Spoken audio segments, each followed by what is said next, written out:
करना चाहिए। बिल्कुल आचार्य जी, आगे बढ़ते हुए ये तो मैं जानना चाहूंगी कि धन्वंतरी भगवान की पूजा कैसे की जाती है, लेकिन एक सवाल मेरा यहाँ पर रहेगा, महिलाओं को क्या करना चाहिए ये तो आपने बता दिया, लेकिन पुरुषों को क्या करना चाहिए? हमेशा जिम्मेदारी महिलाओं पर आ जाती है, संक्षेप में ये भी जरा बता दीजिए। देखिए, सबसे पहले प्रगति जी, धर्म को निर्वाह करने की जो जिम्मेदारी है ना, वो महिलाओं की ही है। जो धर्म, वाकई में धर्म पत्नी कहा जाता है, धर्म पति आपने कभी भी नहीं सुना होगा। और इसी कारण से हमारे धर्म में, हमारे सनातन वैदिक धर्म के अंतर्गत हमेशा सीताराम उच्चारण किया जाता है, राधा कृष्ण उच्चारण किया जाता है। भगवान हनुमान जी को आशीर्वाद प्राप्त करना था, भक्ति का आशीर्वाद प्राप्त करना था, तो राम जी से पहले आशीर्वाद नहीं प्राप्त किया है। राम जी के चरणों में प्रणाम करते हुए हनुमान जी को कम दिखाया गया है, लेकिन आदिशक्ति माता जानकी के चरणों में प्रणाम करते हुए सुंदर कांड के अंतर्गत बड़ा सुंदर वर्णन, उसके बाद आकर के उन्होंने राम जी को प्रणाम किया, लेकिन आदिशक्ति को प्रणाम किया।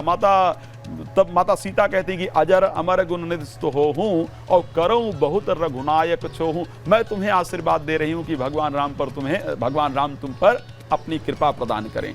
यश स्त्री की रिस्पॉन्सिबिलिटी है कि वो धर्म को स्थापित करे, अपने घर में धर्म का पालन करे। लेकिन पुरुष का क्या कर्तव्य है?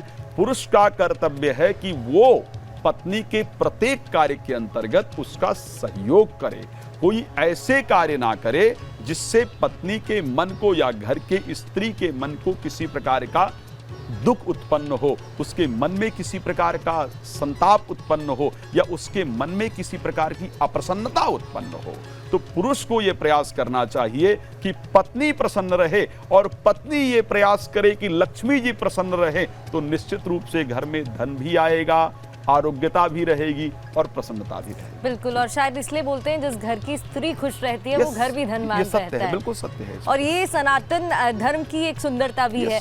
यमदेव की भी पूजा की जाती है, उसके बारे में ज्यादातर लोगों को नहीं पता होता, वो भी जरा बताइएगा। ये यमदेव की पूजा का विशेष नियम है। इस दिन यम के पूजा का विशेष नियम है, और यम के पूजा करने से ये खास करके उनके लिए है तो खैर सभी के लिए, लेकिन जिनके घर में चोट इत्यादि ज्यादा लगती रहती है, दुर्घटनाएं होती रहती हैं, एक्सीडेंट होता रहता है, या अकाल मृत्यु इत्यादि होती है, या भय बना रहता है, परिवार के मन में अशांति बनी रहती है, परिवार के मन में भय बना रहता है, तो ये जो बता रहा हूं ना, ये आपके लिए अमृत तुल्य काम करने वाला है।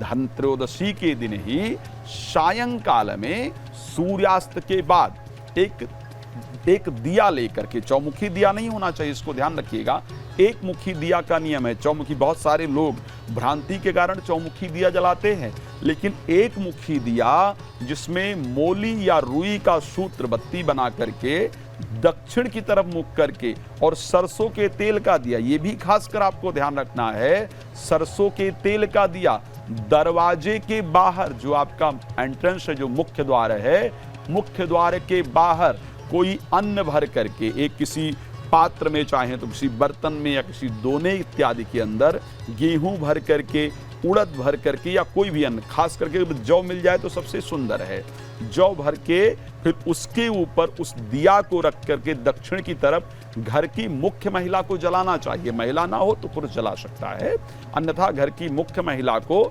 दक्षिण की तरफ सरसों के तेल का दिया जलाना चाहिए।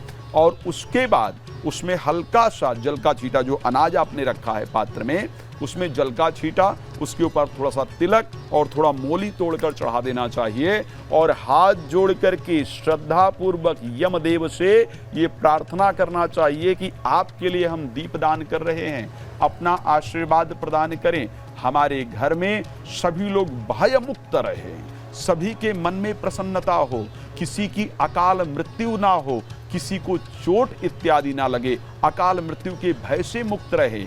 यदि जाने अनजाने में परिवार के किसी भी व्यक्ति ने, किसी भी सदस्य ने वेद विरुद्ध कोई कार्य किया हो, जिसके कारण उनके जीवन में किसी प्रकार के कष्ट का योग हो, या आप असंतुष्ट हो, तो अपने आशीर्वाद से हमें खुशी प्रदान करें, हमारे जीवन में प्रसन्नता प्रदान करें। इस प्रकार की कामना करते हुए श्रद्धा से प्रार्थना करना चाहिए। इससे यमदेव प्रसन्न होते हैं और आपके परिवार में प्रसन्नता रहती है। जी प्रगति जी। बिल्कुल, ये भी बताइएगा कि कुछ शुभ वस्तु ऐसी होती हैं जो हम खरीदते हैं धनतेरस के मौके पर, लेकिन क्या कोई वस्तु ऐसी भी है, कुछ चीज़ें ऐसी भी हैं जिनको बिल्कुल नहीं खरीदना चाहिए या इस त्योहार पर उनसे दूर रहना चाहिए? प्रगति जी, जो नहीं खरीदने वाली उसको सबसे ज़्यादा खरीदते हैं, इसको ध्यान रखिएगा। जो खरीदने वाली चीज़ है उसको शायद बहुत कम खरीदा जाता है। अब इससे खरीदने वाली शुभ वस्तु क्या है? गणेश लक्ष्मी जी की मूर्ति शुभ वस्तु है जिसको जरूर खरीदना चाहिए, है ना। और उसके साथ साथ आपको सफाई के लिए जो सामग्री है उसको विशेष खरीदना चाहिए। लेकिन जो नहीं करने वाला है उसको लोग जरूर करते हैं। जैसे शराब इत्यादि का नियम है कि नहीं खरीदना चाहिए, लेकिन क्योंकि 2 दिन बाद दिवाली होती है तो ऐसी परिस्थिति में लोग शराब सबसे अधिक खरीदते हैं। मांसाहार इत्यादि नहीं खरीदने का नियम है, लेकिन उसको लोग अधिक खरीदते हैं। जुआ इत्यादि नहीं खेलने का नियम है, लेकिन फिर भी देखा जाता है कि दिवाली या धनत्रयोदशी से लोग प्रारंभ करके जरूर खेलते हैं और वो शायद वर्ष भर उनको परेशान करता है। तो मुझे नहीं लगता है, शायद अनभिज्ञता हो सकती है या लोग जानबूझ करके भी करते हैं, लेकिन ये चीजें आपको स्पेशली नहीं खरीदना चाहिए। एक और चीज, चमड़े से बनी हुई कोई चीज को आपको नहीं खरीदना चाहिए। लोहे से बनी हुई किसी चीज को आपको नहीं खरीदना चाहिए। तो ये सारी चीजें हैं जिनको नहीं करें। देखो आप क्या कर रहे हैं, ये कितना सुंदर दिन है, ये बड़ा साधारण दिन नहीं है। ये वो मास है, ये वो तिथियां हैं जब भगवान राम का आगमन अयोध्या में हुआ था। ये वो समय है जब भगवान विष्णु अमृत स्वरूप कलश लेकर के उत्पन्न होते हैं। ये वो समय है धन्वंतरी के स्वरूप में। ये वो समय है जब आदिशक्ति माता लक्ष्मी का प्राकट्य होता है। इस समय को हमको एंजॉय करना चाहिए, भगवान को वेलकम करने का समय है। और उस समय जाकर के आप नशे के समय धुत रहते हैं। मान लिया जाए कि आपके घर पे कोई आता है और आप नशे में धुत हैं, तो क्या वो आपके घर में कोई आएगा? तो हम यहाँ तो भगवान का आवाहन कर रहे हैं। तो इन सब चीज़ों को प्रगति जी मुझे लगता है नहीं खरीदना चाहिए। बिल्कुल, और मुझे उम्मीद है आपने जितनी भी चीज़ें बताई हैं वो हमारे दर्शकों को भी समझ आएगी और वो इसका पालन भी करेंगे, अपना त्योहार शुभ मनाएंगे। बहुत बहुत शुक्रिया आचार्य जी आपका तमाम जानकारी के लिए। आप सभी को धनतेरस के त्योहार की हार्दिक शुभकामनाएं।